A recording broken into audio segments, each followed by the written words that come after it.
আসসালামু আলাইকুম। আশা করি সকলে ভালো আছেন। গত অল্প কয়েকদিন আগে আমার এই অর্বর এই গাছটার আপডেট আপনাদের সাথে শেয়ার করেছিলাম। তখন এই গাছটার মধ্যে বেশ অনেকগুলো ফুল ছিল। তো তখন আমি বলেছিলাম যে এই গাছটি যখন গাছের মধ্যে ফল চলে আসবে তখন নেক্সট আপডেট আপনাদের সাথে শেয়ার করব। তাহলে চলুন দেখা যাক আজকে এই গাছটির অবস্থা কী।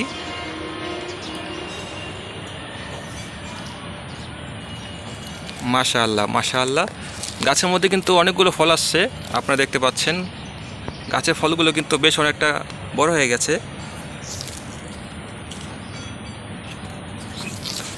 আর এটি যেহেতু এবার প্রথম ফলন এই গাছটির, এই জন্য একটু ফলন কমই আসছে, তবে আশা করা যায় ফুল আরও বেশি আসতেছে।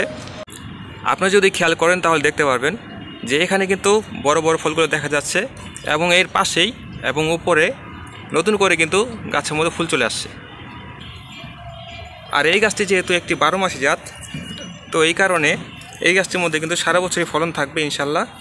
এই যে আপনারা দেখতে পাচ্ছেন এই গাছটির মধ্যে কিন্তু ফল দেখা যাচ্ছে এবং এর নিচেই ছোট ছোট কিন্তু আর ফুল চলে আসতেছে। এই যে আপনাদেরকে যদি দেখাই, এই যে এগুলো কিন্তু ফুল, এই যে নতুন করে ফুল চলে আসতেছে। আর এই গাছটি কিন্তু একটানা ফলন দিয়ে থাকে। তো ইনশাল্লাহ আপনারা সবসময় দোয়া করবেন যেন আমার এই গাছটি থেকে আমি সবসময় ফলন পেতে থাকি। এবং আপনারা যদি এই গাছগুলো আপনাদের বাগানের জন্য সংগ্রহ করতে চান তাহলে অবশ্যই আমাদের সাথে যোগাযোগ করবেন। আমাদের পেজে এই গাছটির বীজের চারা এবং কলমের চারা উভয়ই রেডি আছে।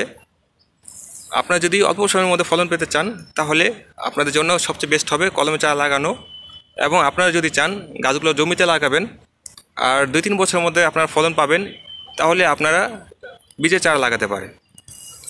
আমরা একটি বীজের চারার দাম নিচ্ছি মাত্র 150 টাকা এবং প্রত্যেকটা কলমের চারার দাম নিচ্ছি মাত্র 450 টাকা। আপনারা ঘরে বসেই নিশ্চিন্তে দেশের যে কোনো প্রান্ত থেকে গাছগুলো অর্ডার করতে পারবেন। আমরা সারা দেশে কুরিয়ারের মাধ্যমে গাছগুলো হোম ডেলিভারি দিয়ে থাকি। তো আজকের ভিডিওটা ছিল এই পর্যন্তই। ইনশাআল্লাহ দেখা হবে নতুন কোনো ভিডিওতে। সেই পর্যন্ত আপনারা সবাই ভালো থাকবেন এবং আমার জন্য দোয়া করবেন।